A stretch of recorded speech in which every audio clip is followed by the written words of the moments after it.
오늘 하나님께 저희 가운데 주시는 말씀 누가복음 4장 4절 말씀입니다. 신약 93쪽에 있는 누가복음 4장 4절 말씀 제가 받들어 읽겠습니다. 신약 93쪽에 있는 누가복음 4장 4절 말씀을 제가 받들어 읽겠습니다.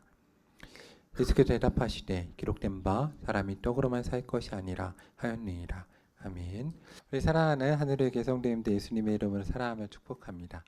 우리 앞뒤 자유에 계신 분과 잠깐 인사하겠습니다. 예수님의 이름으로 사랑하며 축복합니다 라고 인사하겠습니다. 아멘. 하나님께서 우리 가운데 은혜 허락하시고 크신 사랑과 은혜를 우리 또 하늘의 교회 가운데 허락할 줄로 믿습니다. 우리 교회가 하나님 가운데 또 여름 사역을 준비하고 있습니다. 특별히 다음 주에는 찬양 예배를 원래 이제 첫째 주에 쉬는데 7월은 부흥회로 진행을 하고자 합니다. 그래서 성도님들 제 마음에 사모함 가지고 기대함으로 기도하면서 한 주간 준비하고 다음 오후 찬양 예배 또 함께 하셔서 은혜의 시간 되셨으면 좋겠습니다. 요한복음 1장 14절 말씀에 보면 이제 하나님께서 우리 가운데 이렇게 말씀하십니다. 말씀이 육신이 되어 우리 가운데 거하심에 우리가 그의 영광을 보니 아버지 독생자의 영광이요 은혜와 진리가 충만하더라. 예수님께서는 이 땅 가운데 말씀이 육신이 되는 삶을 사셨습니다. 그러니까 소위 사람들은 일반적으로 말하는 것처럼 이거를 근데 오해는 하지 말고 들어야 되는데 약간의 구별이 있으니까 말만 하지 않고, 그러니까 예수님은 말씀이십니다. 그러니까 말씀이 육신이 되는 삶을 사셨습니다. 그러니까 여기에 말씀은 다른 개념이죠. 그래서 하나님은 사랑이시었고 사랑한다 하셨는데 우리를 위해 당신을 내어주시는 겁니다. 그리고 하나님의 아버지께서는 독생자 자기 아들을 우리 가운데 내어주십니다. 그러니까 하나님의 말씀은 그대로 되는 능력이 있고 그 자체가 역사인 거죠. 삶 가운데 들어오는 거고 그분의 아들도 우리를 위해 이 땅 가운데 오셨습니다. 그래서 성령 하나님도 이 시간 우리 가운데 동행하십니다. 그러니까 하나님은 이 땅 가운데 예수님도 이 땅 가운데 오셔서 말만 하지 않고 삶을 살으셨죠. 그러니까 하나님 나라를 선포하시고 복음을 선포하셨습니다. 하나님 말씀엔 그래서 능력이 있습니다. 예수님의 사역을 보면 이 땅 가운데 아픈 사람들을 고쳐주셨고 귀신 들린 사람들의 귀신을 쫓아내셨습니다. 죽은 자들을 살리셨습니다. 능력이 있으신 거죠. 예수님의 사역 가운데는 장례식이 없었습니다. 왜냐하면 그러니까 예수님은 승리이십니다. 부활 승리이시죠. 그러니까 십자가도 패배가 아니라 죽음을 향한 승리이고 우리를 죄에서 구원하기 위해서 값을 치르신 것이지만 예수님은 그 가운데 승리하셨다라는 것을 우리가 기억해야 됩니다. 그래서 예수님을 만난 사람들은 이렇게 고백을 하죠. 권위 있는 자다. 권위가 있었습니다. 마태복음 7장 28절부터 29절에 보면 예수님의 가르침을 받은 사람들의 반응이 뭐라고 돼 있냐. 예수님께서 이 말씀을 마치심에 무리들이 그의 가르치심에 놀라니 이는 그 가르치는 것이 권위 있는 자와 같고 그들이 서기관들과 같지 아니함일러라 라고 기록되어 있습니다. 예수님은 권위가 있으셨습니다. 그래서 하나님은 그의 뜻을 이루십니다. 그리고 그대로 행하십니다. 그래서 예수님 가운데 모든 능력이 있고 승리가 있다라는 것을 우리가 기억해야 됩니다. 우리가 기독교인이기 때문에 대부분 선한 사람들이고 착한 사람들이라서 주를 향해 사랑하는 마음이 있고 때론 예수님이 십자가를 보고 안타까운 마음이 있지만 우리가 늘 기억할 것은 하나님은 예수님은 예수님이시고 하나님은 한 분 하나님이시며 우리는 그 자리에 다가갈 수 없다는 겁니다. 그래서 우리가 주의 짐을 나눠진다는 건 불가능합니다. 주님이 전적으로 당신의 짐을 지십니다. 예수님 마태복음 11장 28절에서 이렇게 선포하시죠. 수고하고 무거운 짐진 자들아 다 내게로 오라. 내가 너희를 쉬게 하리라. 나는 마음이 온유하고 겸손하니 나의 멍에를 메고 내게 배우라. 그러면 너희 마음이 쉼을 얻으리니 이는 내 멍에는 쉽고 내 짐은 가벼움이니라. 예수님은 늘 우리를 위로하시고 우리의 모든 짐을 져주시는 분이십니다. 물론 우리가 헌신을 할 수 있지만 헌신과 주님이 전적으로 책임지신다는 것은 전적으로 다른 개념입니다. 하나님은 우리의 모든 것을 책임지십니다. 사도행전 1장 7절부터 8절 말씀에 보면 예수님이 제자들을 보내시면서 하시는 말씀이 때와 시기는 아버지께서 자기의 권한에 주셨으니 너희가 알 바 아니요 오직 성령이 너희에게 임하시면 너희가 뭘 받습니까? 권능을 받는다. 그래서 예루살렘과 온 유대와 사마리아 땅까지로 내 증인이 될 것이다 라고 하셨습니다. 예수님은 우리를 분명히 그분의 부활 승리의 증인으로 삼으셨죠. 권능을 허락하십니다. 그래서 우리 믿는 자들은 땅끝까지 이르러 예수 그리스도의 부활 승리를 선포하는 자들이죠. 주님의 생명을, 그분의 소망을, 전능하심을 우리 삶 가운데 경험을 하고 우리 삶 가운데 행하신 그분의 이적을 선포하는 자들입니다. 증인이죠. 하나님 우리 가운데 살아서 이 시간에도 역사하십니다. 우리 가운데 믿음이 있어야 됩니다. 하나님이 반드시 우리 가운데 역사하시고 우리를 구원하시고 우리의 마음의 소원, 기도의 제목 들으시고 응답하십니다. 예수님께서 요한복음 10장 37절 이하에 뭐라고 말씀하시냐? 자신을 믿지 못하는 자들 가운데 만일 내가 내 아버지의 일을 행하지 아니하거든 나를 믿지 말려니와 내가 행하거든 나를 믿지 아니할지라도 무엇을 믿으라? 그 일을 믿으라. 그러니까 우리가 기독교인들은 굳이 구분을 하지만 사실은 이 성경의 사상을 보면 말씀과 행함, 믿음은 구분되지 않습니다. 하나인 거죠. 하나로 움직입니다. 우리 가운데. 그렇기 때문에 하나님이 행하시는 그 일 가운데 하나님의 역사도 있고 말씀도 있습니다. 물론 우리가 오직 성경을 통해서 선포되는 말씀을 통해서 주를 깨달아 알지만 그래서 우리 가운데 행하시는 일들을 통해서도 자신을 분명히 드러내십니다. 따로 움직이는 게 아니다라는 것을 우리가 기억해야 될 것입니다. 그렇게 우리가 그의 일들을 믿어도 너희가 아버지께서 내 안에 계시고 내가 아버지 안에 있음을 깨달아 알리라 라고 주께서 말씀하십니다. 제자들도 사도행전 1장 8절 말씀을 보면 성령이 임하실 때 권능을 받았습니다. 예수님께서도 부활 승리한 자들 가운데 임하시는 권능에 대해서 이렇게 말씀하십니다. 너희는 온 천하에 다니면서 만민에게 복음을 전파하라. 믿고 세례를 받는 사람은 구원 얻을 것이요 믿지 않는 사람은 정죄를 받으리라. 믿는 자들에게는 이런 표적이 따르리니 곧 그들이 내 이름으로 귀신을 쫓아내며 새 방언으로 말하며 뱀을 집어올리며 무슨 독을 마실지라도 해를 받지 아니하며 병든 사람에게 손을 얹은 즉 나으리라 라고 말씀하십니다. 예수님의 말씀처럼 제자들은 귀신을 쫓아내었고 병든 자를 고치었고 못 걷는 자들을 걷게 만들었고 죽은 자들을 일으켰다라는 것을 기억해야 됩니다. 하나님 우리 가운데 지금도 역사하십니다. 우리가 믿음으로 끝까지 간구하고 기도하면 주께서 분명히 우리 가운데 역사하십니다. 그것은 하나님 은혜 베푸시는 분이거든요. 그건 변함없습니다. 물론 때로 제자들 가운데 이 모든 것을 받아 누릴 수 있지만 안 받는 분들도 있습니다. 성경에도 그것을 말합니다. 히브리서 11장 35절 말씀에 보면 더 좋은 부활을 얻고자 심한 고문을 받되 구차히 풀려나기를 원하지 아니하였다라고 합니다. 이것도 되게 중요한 말씀인데 더 좋다는 겁니다. 그러니까 더 좋은 걸 받기 때문에 좋은 것을 선택한 것이죠. 그러니까 스데반이 순교할 때 하늘이려고 주의 보좌를 보지 않았습니까? 그러니까 더 좋은 걸 받기 때문에 선택을 한 것이지 못해서 그거 선택한 게 아니라는 겁니다. 성경의 말씀 우리가 분명히 깨달아야 됩니다. 하나님 능력이 있죠. 그래서 성경은 그들 가운데 무엇이라 하냐? 히브리서 11장 38절에 보면 세상이 감당하지 못하는 사람들이다 라고 이야기합니다. 세상이 감당하지 못하는 사람들이었기 때문에 세상을 떠났다는 겁니다. 그래서 우리가 기억할 것은 교회에서 성도들이 대화할 때 하나님의 말씀을 선포할 때 부활하신 하나님을 선포해야 됩니다. 승리를 선포해야 되고 하나님 우리 가운데 이기심을 선포해야 되고 모든 것이 가능한 것을 얘기해야 됩니다. 교회는 긍정적으로 얘기해야 됩니다.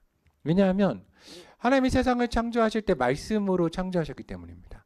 그러니까 말하는 대로 되는 힘이 있거든요. 분명히 우리 가운데 그 힘과 능력이 있습니다. 그리고 예수님도 말씀이 우리 가운데 오셔서 육신이 되신 분이십니다. 그래서 우리가 교회를 다닌다는 것은 사실은 죽은 다음에 부활에 대한 부분도 우리가 인정하지만 사실 그것만 인정한다면 우리가 그냥 믿음만 가지고 살아가고 매일같이 설교를 선포할 이유도 사실은 별로 없습니다. 왜냐하면 믿음만 가지고 살아가면 구원받지 않습니까? 근데 설교를 한다는 것 자체가 예배 시간에 중심에 이 말씀의 선포가 있다는 것 자체가 어떤 의미냐? 하나님의 말씀과 성령이 우리 가운데 들어가서 우리를 변화시키고 새롭게 해서 우리 이 땅 가운데 하나님의 나라를 이뤄간다는 겁니다. 하나님이 그래서 다 이루시고 물론 구원을 다 이루시고 우리가 할 수 있는 부분을 우리 가운데 맡기셨는데 우리가 죽음을 이기는 것은 우리가 못하지 않습니까?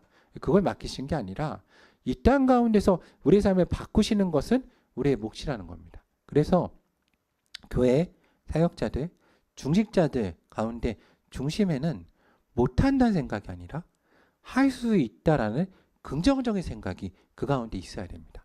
하나님 안에서 모두 다 가능한 것이기 때문입니다. 믿는 자에게는 능치 못함이 없다라고 분명히 말씀하지 않으셨습니까? 예전에 제가 이 드라마를 보지 못했는데 뿌리 깊은 나무라고 하도 유명한 대사가 있어서 이제 이 대사 하나 아는 게 있습니다. 어떤 대사라냐? 뿌리 깊은 나무를 보면 이 사대부 중심의 나라를 꿈꾸는 신하들이 있었습니다. 근데 세종은 훈민정음을 창제해가지고 백성들을 변화시킬 것을 바라죠. 백성들을 변화시키고자 이 한글을 창제합니다. 근데 끊임없이 이 권력을 잡은 사람들이 반대하죠. 왜 반대합니까? 그들의 주장이 뭐냐? 백성들은 무지하고 다스려야 될 대상이다 라고 얘기하죠. 근데 이때 이 세종이 되게 분노하면서 하는 말이 있지 않습니까? 백성을 변화시킬 수 없다면 정치는 왜 하냐? 오직 다스리고 군림하기 위해서 정치를 하냐? 근데 유교에서도 정치의 근본은 변화에 있습니다. 기독교는 더합니다. 우리가 말씀과 성령으로 거듭나고 새로운 피조물이 되는 거거든요. 고린도후서 5장 17절에 보면 이렇게 선포하십니다. 그런즉 누구든지 그리스도 안에 있으면 새로운 피조물이라. 이전 것은 지나갔으니 보라 새 것이 되었도다. 얼마나 감격적인 말인지 모릅니다. 제가 전도사 시절 20대 때 하나님의 나의 모든 걸 걸기로 그때 이제 10대 때는 그냥 목사를 하고 싶어서 또 그런 마음도 있었고 좋아 보이기도 하고, 근데 20대 때는 마음에 그냥 열정이 정말 생겼습니다. 내가 이렇게 목숨을 걸어야겠다는 생각이 생겼는데 그때 사실 경험한 게 뭐냐? 하나님의 전능하심입니다. 하나님의 전능하심. 그게 얼마나 저를 감격시켰는지 모릅니다. 여러분, 하나님이 나를 사랑하십니다. 하나님이 사랑이십니다. 너무 좋은 분이시죠. 십자가에 달려 죽으셨습니다. 그런데 그분이 세상도 이기시고 못하는 게 없으시고 그리고 전능하시며 내가 불가능하다고 한 걸 모두 다 하시는 분이십니다. 승리자이시고 이 세상의 모든 걸 이루십니다. 그분의 모든 게 가능하죠. 이것이 27대 저의 심장을 얼마나 뛰게 했는지 모릅니다. 주 안에선 모든 것이 할 수 있구나. 그때 결심한 것입니다. 이 세상 가운데 하나님의 사랑을 선포하겠다. 근데 이 사랑이 부활 승리가 있는 사랑이고 전능하시며 모든 사람을 새 좋은 피조물로 만드시는 역사가 있다는 것입니다. 그래서 하나님이 저를 왜 택하셨나 늘 생각할 때 항상 저에게 하시는 말씀은 너가 하면 다 할 수 있다 였습니다. 너가 하면 다 할 수 있다. 이게 정말 저는 늘 감사하거든요. 너가 하면 다 할 수 있다. 그래서 저는 그걸 항상 생각합니다. 내가 있기 때문에 모두 다 할 수 있다. 왜냐하면 가장 바닥이었으니까. 그래서 제가 목회하면서 늘 싸웠던 건 그 말입니다. 어쩔 수 없습니다. 포기해야 됩니다. 이만하면 됐습니다. 늘 했던 건 그겁니다. 교육부에서 해본 건 전사 이거 해봤는데요. 작년에 했었던 건데요. 재작년에 했는데 안 됐는데요. 이 말 항상 했습니다.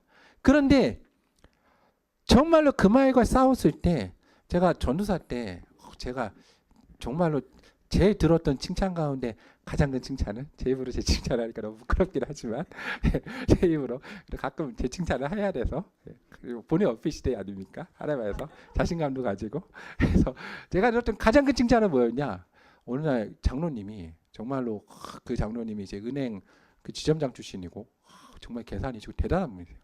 그분이 얼마나 비판적이신지 정말로 대단한 분이죠. 근데 그분이 오셔서 항상 반대하던 분인데 저를 딱 붙잡고 이렇게 얘기를 하시는 거예요. 본인은 교육자에 대한 기대가 없대요. 왜냐하면 담임 목사님 빼고는 교회를 변화시킬 수 없다고 생각했대요. 전도사나 부목사가 무슨 일을 할 수 있을까? 그래서 자기가 기대를 안 하니까 실망도 안 했대요. 저를 보면서 하는 말씀이 교육전사가 교회를 변화시킬 수 있는 걸 처음 알았다고. 네, 이 말을 제가 너무 지금 말하기 부끄럽지만 말하면서도 지금 어찌할 바를 모르지만 제가 정말 얼마나 내가 들었던 칭찬 중에 최고였습니다. 왜냐하면 확신이 있었습니다. 무슨 확신이 있었냐? 하나님은 하신다. 하나님은 하실 수 있다. 내가 아무리 적어도 여러분 그 자신감이 있어야 됩니다. 내가 들어간 공동체 변화된다. 왜? 나랑 하나님이 함께 하시니까. 내가 들어간 공동체 변화된다. 이건 나에 대한 확신이 아닙니다. 나와 함께 하신 하나님에 대한 확신. 내가 어디에 가서 누굴 만나건 하나님 그 사람 변화시키시고 그 사람과 함께 하신다. 이것은 전능하셔야 믿는 겁니다. 그러니까 여러분이 간 공동체는 살아납니다. 하나님이 계시니까. 안 그럴 때도 있죠. 때와 시기가 안 맞아서 그렇습니다. 때와 시기가 이거는 핑계가 아니고 기도하십시오. 그리고 계속 보십시오. 여러분이 들어갔던 공동체 살리십니다. 이거 하나님의 역사입니다. 그래서 저는 교만하면 안 된다고 생각합니다. 제가 생각하는 교만이란 무엇이냐? 이런 게 교만인 겁니다. 하나님께서 나를 십자가에 동참시켜 주시는 것이지 내가 십자가 지는 게 아닙니다. 하나님이 내 가운데 일용할 양식을 주시는 것이지 내가 먹이는 게 아닙니다. 그러니까 종종 저도 좀 아까 이제 순장님하고 이렇게 몇 개 나눔을 했는데 저는 교회에서 착한 사람들이 정말 조심해야 된다고 생각합니다. 왜냐면 착하면 교만하거든요. 하나님이 하시는 것이지 내가 하는 게 아닙니다. 종종 내가 착해서 내가 다 잡으려고 그러고 내가 다 하려고 그러는데 이거 정말 교만입니다. 하나님이 하시는 겁니다. 하나님이 하시는 거죠. 하나님께 다 맡겨드리고 그분의 십자가에 다 드리고 그리고 나는 그냥 남은 분량을 지는 겁니다. 근데 남은 분량도 정말로 주님이 나를 얻고 가시는 거거든요. 그러니까 우리는 절대로 교만하면 안 됩니다. 그래서 저는 그래서 적당히 하는 거 싫어합니다. 그만하라는 말도 하지 말아야 된다고 생각합니다. 왜냐하면 하나님은 하십니다. 우리는 마음이 완악하고 교만하면 안 됩니다.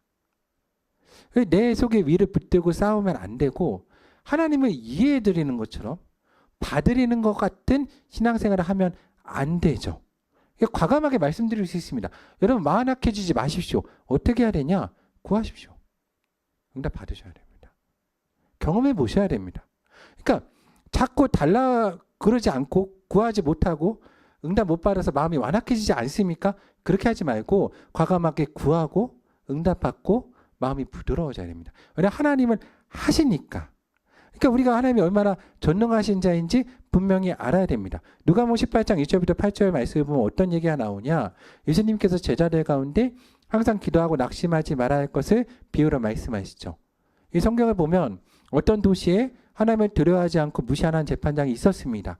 그런데 그 도시에 예수님의 말씀입니다. 한 과부가 있어서 자주 그에게 가서 뭐라 그러냐. 내 원한을 풀어주소 자꾸 얘기합니다. 그때 그 재판장이 뭐라 그럽니까? 내가 속으로 생각하는데 나 하나님 두려워하지 않고 사람 무시하는데 이거 너무 귀찮다. 너무 번거롭게 한다. 그러니까 내가 이걸 원한을 풀어줘야겠다. 왜? 안 풀어주면 그 사람이 와서 내게 항상 어떻게 할 거니까? 괴롭힐 거니까. 예수님이 말씀하십니다. 불의한 재판장이 말한 것을 들으라.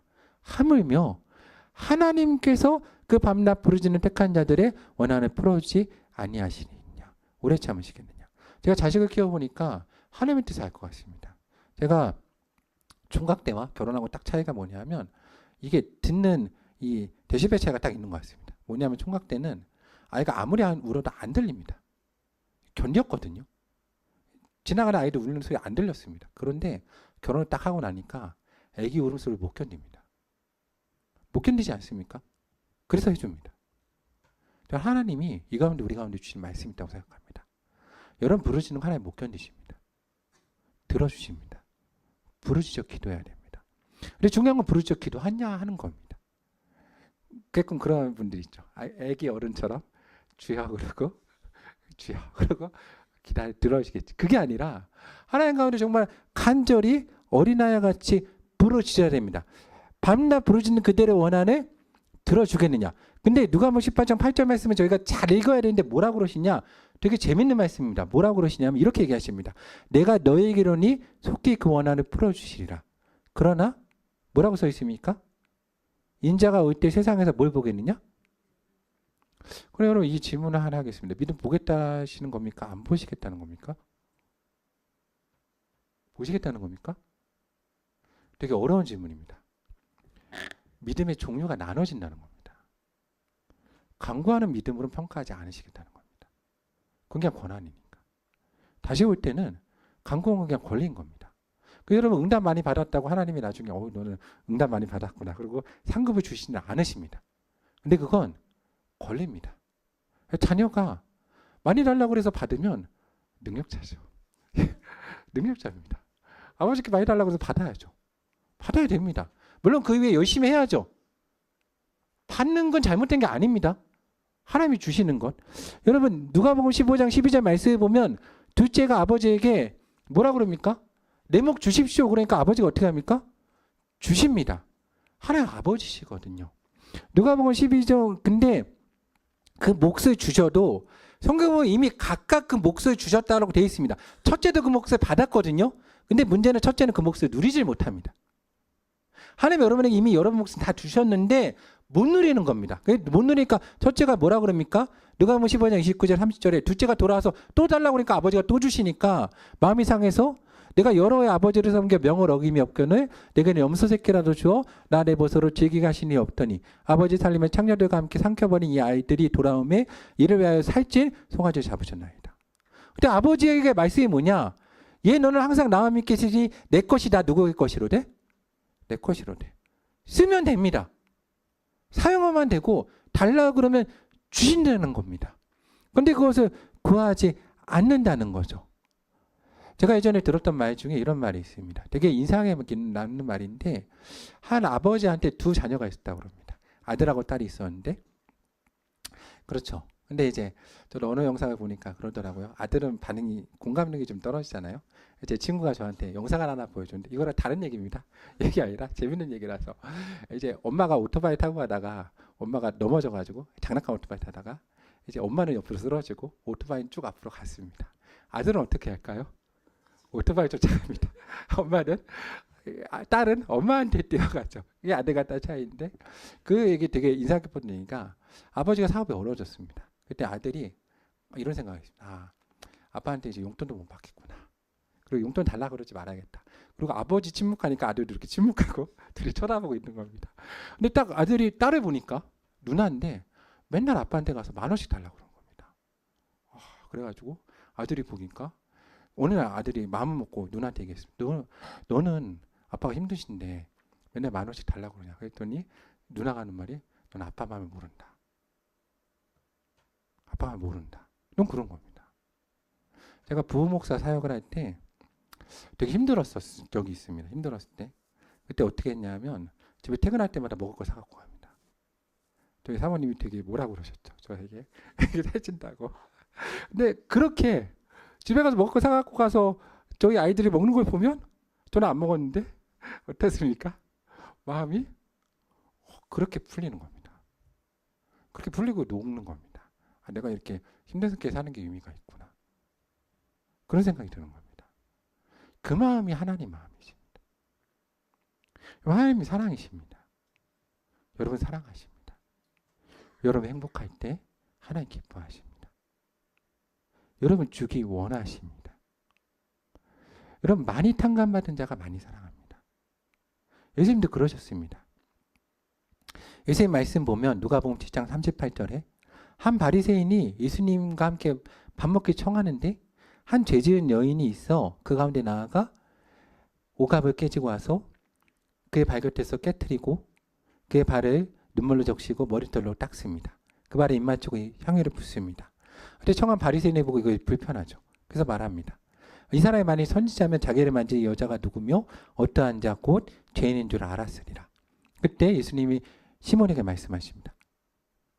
시몬아, 내가 내게 이를 말이있다. 그리고 말씀하십니다. 빚주는 사람에게 빚진 자가 둘이 있는데 하나는 500데나리를 줬고 하나는 50데나리를 줬는데 갚을 것이 없어서 둘 다 탕감해 줬다. 둘 중 안에 누가 더 사랑하겠느냐? 너무 단순하지 않습니까? 당연히 누가 더 사랑합니까?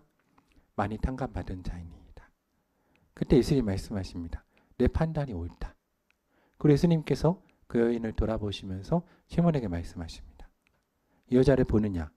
내가 내 집에 들어올 때 너는 내 발에 발 씻은 물도 주지 아니하였을 때 여자는 눈물로 내 발을 적시고 그 머리털로 닦았으며 너는 내게 입 맞추지 아니하였을 때 그는 내게 들어올 때부터 내 발에 입 맞추기를 그치지 아니하였으며 너는 내 머리에 감람유도 붓지 아니하였을 때 그는 향유를 내 발에 부었느니라. 이러므로 내가 내게 말하노니 그의 많은 죄가 사하여졌도다. 이는 그의 사랑이 많음이라. 사함을 받은 이 적은 자는 적게 사랑하느니라 라고 말씀하십니다. 그리고 예수님께서 그 여인에게 말씀하시죠. 내 죄 사함을 받았느니라. 그리고 하시는 말씀이 내 믿음이 너를 구원하였으니 평안히 가라 라고 말씀하십니다. 근데 이때 바리새인들이 뭐라고 그러냐? 이가 누구에게 죄도 사하는가? 근데 저는 이 바리새인들이 정확히 자기의 마음을 잘 말했다라고 생각합니다. 왜냐하면 자기 위가 있기 때문에 하나님 앞에서조차 꺾지 않는 것입니다. 저는 종종 교회 생활하고 신앙생활을 하면서 이런 분들 수없이 봅니다. 회개한다고 하지만 실상은 자존심 꺾지 않고 하나님을 받으리는 것처럼 신앙생활하는 분들이 있습니다. 이런 거 꺾어야 됩니다. 하나님 앞에 엎드려 은혜를 구해야 됩니다. 하나님이 은혜를 베푸시는 것이지 내가 은혜를 베푸는 거 아니거든요. 그래서 저는 우리가 하나님 앞에 엎드려 기도해야 된다고 생각합니다. 그래서 목회를 하다 보면 이런 경우가 있습니다. 그러니까 영적인 악순환이 있습니다. 뭐냐? 하나님 가운데 이 위가 있기 때문에 끊임없이 간구하지 못합니다. 간구하지 못하다 보니까 그러니까 어떻게 하냐? 기도응답을 잘 못 받습니다. 기도응답 못 받으면 어떻습니까? 마음이 굳어집니다. 마음이 굳어지면 어떻습니까? 그 굳어진 마음 가운데 또 드림이 없고 감사함이 없으니까 또 마음이 굳어지고 계속해서 약손에 반복된 경우가 있습니다.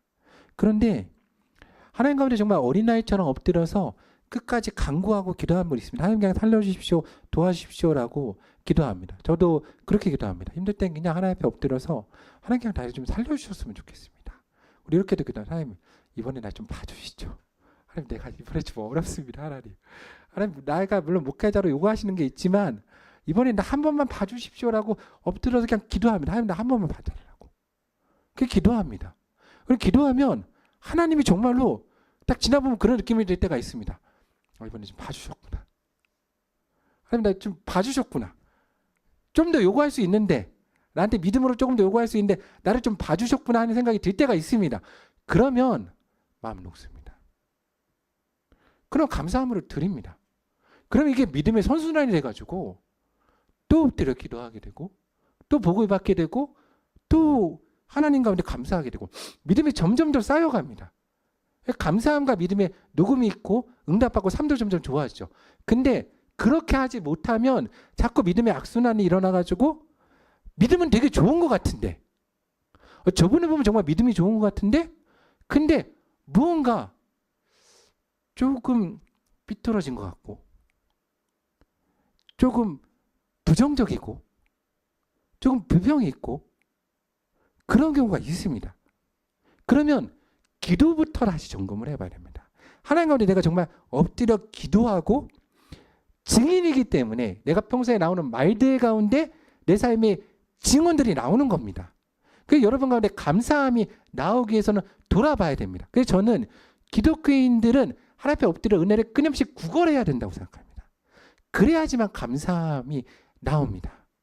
저희가 몇 번을 얘기하지만 제가 노승희 사역을 할 때마다 정말로 많이 배우는 것 가운데 하나가 이분들이 가장 본인들을 낮은데 본인들의 포지션을 놓기 때문에 저 같으면 그런 생각하거든요. 불평하겠다. 그렇지 않습니까? 얼마나 힘든 삶입니까? 라고 불평합니다. 근데 감사합니다. 감사함이 있습니다. 여러분 우리가 엎드리지 않기 때문에 감사함이 없는 겁니다. 하나님 가운데 엎드려서 간구하고 기도해야 됩니다. 근데 그러면 하나님 우리 가운데 응답하신다는 거죠. 저는 우리가 마음 상하지 말고 굳어지지 말고 죄의 못자국과 상자국 가운데 손을 넣어보는 성도가 되었으면 좋겠습니다. 믿음 없는 자가 아니라 믿음을 가진 자로 서기를 원합니다.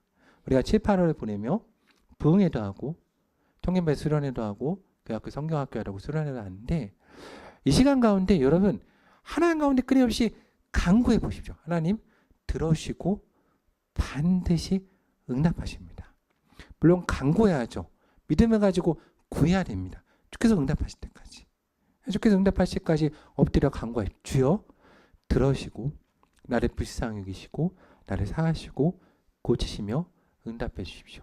주의 응답 가운데 들어가는 끝까지 포기하지 말고 믿음을 가지고 간구하여서 정말로 응답 가운데 들어가서 우리의 마음이 굳어진 자로 아니라 하나님 안에서 정말로 우리 가운데 그 기쁨과 정말로 주를 믿는 즐거움 그리고 그 감격 얼마나 감격스럽습니까? 나를 사랑하시고 나를 위해 십자가를 달려 죽으신 하나님이 그렇게 좋은 분이 제가 이것을 왜 그렇게 감격을 했냐 하면 제가 역사도 되게 좋아하는데 우리나라 역사를 보면 얼마나 분노합니까? 좋은 사람들이 항상 힘들게 살았습니다. 그런데 거기에 좌절감이 있었는데 하나님을 보니까 소망과 희망이 생기는 겁니다. 아, 좋은 분도 착한 사람도 사랑이 많아도 살 수 있겠구나. 그렇게 살아야 된다고 가르칠 수 있겠구나. 제가 목사로서 이거 항상 힘들었거든요. 뭐가 힘들었냐? 좋게 살아라. 선하게 살아라. 근데 삶은 너무 힘들다. 너무나 절망적이지 않습니까? 근데 하나님을 바라보니까 아니더라고요. 물론 십자가 있죠. 요구하실 때 있습니다. 감당할 믿음이 될 때만 요구하신다는 거죠. 우리가 믿음이 안 될 때 하나님 요구하시지 않습니다. 착하게 살아도 좋게 살아도 사랑을 해도 복을 받아들입니다. 우리가 믿음을 가지고 기도하며 저는 그 복이 우리 사랑하는 하늘의 교회와 성도들 가운데 들어가서 우리 교회 가운데 매일 나누는 말씀 증언들이 감사함과 정말로 긍정적인 말들이 우리 가운데 흘러넘치는 역사가 있기를 소망합니다.